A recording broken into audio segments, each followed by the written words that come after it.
హనుమాన్ దీక్ష కూడా చాలా గొప్పది స్వామి, చాలా గొప్పది, చాలా మంచిది, పరమ పవిత్రమైనది, మంగళకరమైనది. అఖండ యశస్సు, పరిపూర్ణమైనటువంటి యశస్సుకు ప్రతీక హనుమాన్ దీక్ష.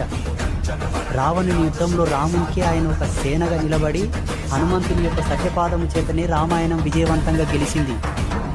అటువంటిది సాక్షాత్తు జగన్నాథునికే ఆయన నిలబడి ముందుండి అన్ని నడిపించాడంటే ఇంకా మనల్ని నడిపాడా? అంతే కదా. అలా తప్పకుండా హనుమంతుని యొక్క ఆశీస్సులు పొందిన ఇల్లు, ఆంజనేయ స్వామి కృపను పొందిన కడప పొల్లువోదు, ముక్కవోదు.